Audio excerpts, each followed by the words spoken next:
So this is my Harbor Freight tire changer here.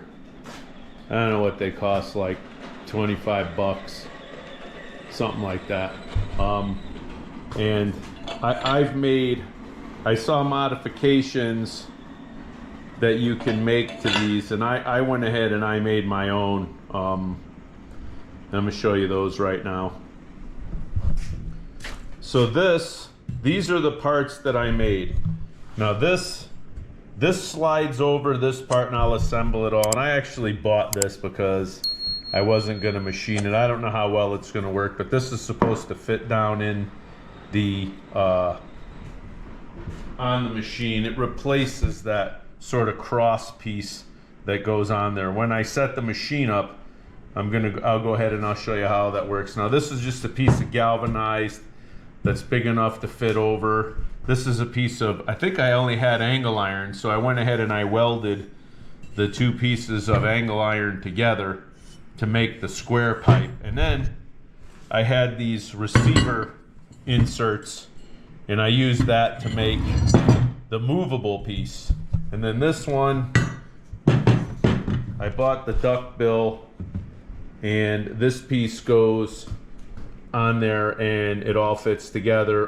In hindsight, and when I modify this, I'm going to take this apart and I'm going to replace it with a piece of square pipe, because I get a little bit too much movement in there side to side wise than I want sometimes. So probably replace that with a square pipe to go in there. So I'm going to go ahead and put it together for you. You can see how all that works. Change the tire out on the tire changer. So the first thing we want to do is we want to make sure that we take off any, I don't know what you call these things, sort of vanity hubs or hub covers or whatever you want to call them. You want to make sure that these are all taken off so that you can actually get access to everything on there. Now, a lot of times tires will go on there and they will balance right in the same spot that they were before. So I don't, I try to put the weights back where they were, but because this thing can get in the way of the machine, of the mechanism there, I'm just gonna go ahead and I'm gonna take this one off. This is a big one too. Okay, I'm gonna take that off. Now we want to let the air out so we can bust the bead. You can see I marked where that weight was, just in case we have to go back and put it in the same spot. Now we're going to let the air out of the tire because we're going to have to break the bead. And remember, be careful when you're doing this, because you can, when this thing gets close to being all the way out, it could launch across the room and you may not find it. So I got it, it's right here. Now if you're using this machine and you care about your rims, you want to put something over that, because when you run the top of it, it can possibly scratch or damage your rim. This is an old truck. It's an old kind of work truck, so I don't really care too much about it. You also want to make sure that you're conscious of where your sensors might be if you have those. This truck doesn't have them, so it's not an issue for me with this one. Then you want to just line this right up there and go ahead and pop that bead. I try to go 2 or 3 spots, sometimes 4, depending. These are coming off pretty easy, so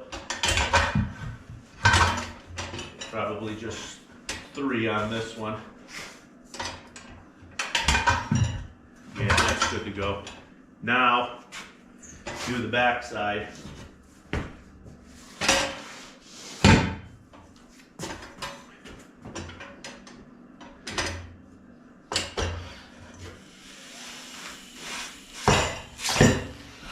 And you can see this thing will want to slide down, and you may have to adjust where you're breaking it. I usually will just move it slightly, and it will slowly, the bead will come off as you work your way around.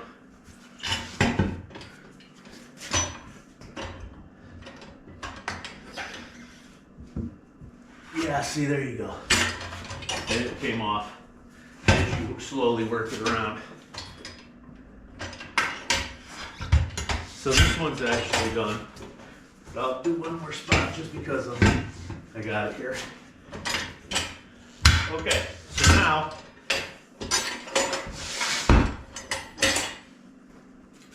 now what we want to do is we want to put the tire on here.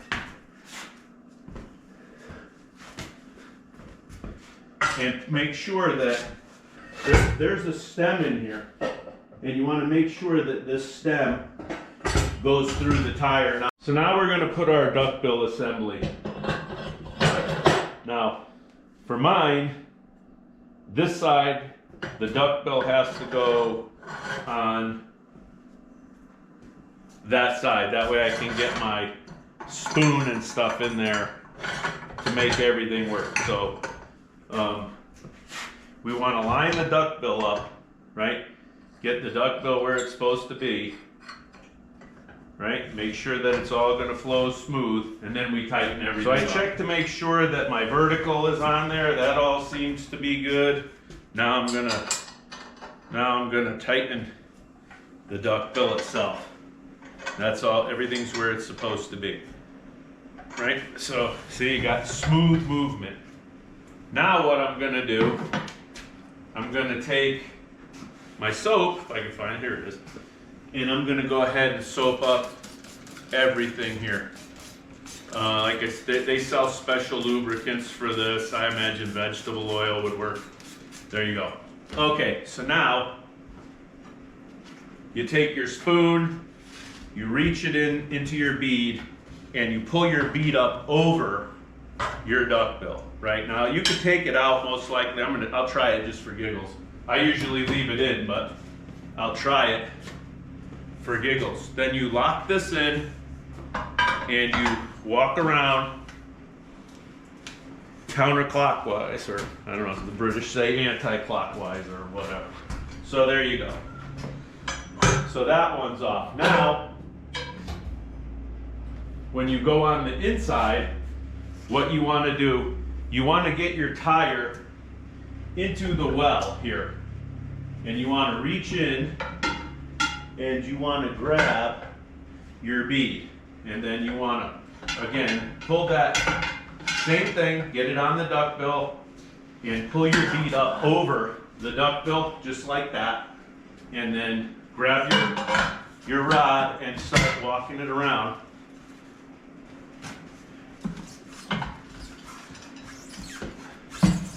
Just like that, and it'll come right off. So there you have that. That's taking it off. There's the old tire. Now to put the new tire on, same thing, just in reverse. You take your new tire and you put it on there. Now, I've been able to muscle these on, but you know, if it's going to be a little bit too much work, I'm not going to fight with it. So what I do now is I take my assembly and I bring it over to a spot where I actually have access to the rim. So right there, and then we'll just go ahead and we'll tighten all that up again.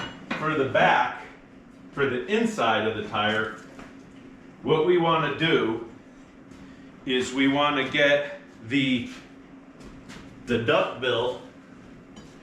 We want to get it in between the duckbill and the back of this thing. We want to get it all in between that so that the duckbill can push the assembly down. So that's fairly straightforward to do. So you got that. Right, now we're just gonna, and even if it's not exact, let's give it a shot. Let's try and see if it'll go on there anyway. I think it will. Regardless, you just got to get it. There you go. So for that, you just have to get it under there. Now, So what I like to do for the back is I like to get the duckbill under the back, the tire under the back of that and over the top. And then I stick a pair of vice grips here. You can buy those special clamps if you want. And then you grab your tire and you start to walk it around. There you go. And that's all there is to it. It just pops right into place. Take your vice grips off and you're good to go. Just loosen up your mechanism, take it off. Then we're going to fill it up with air and we'll go ahead and balance.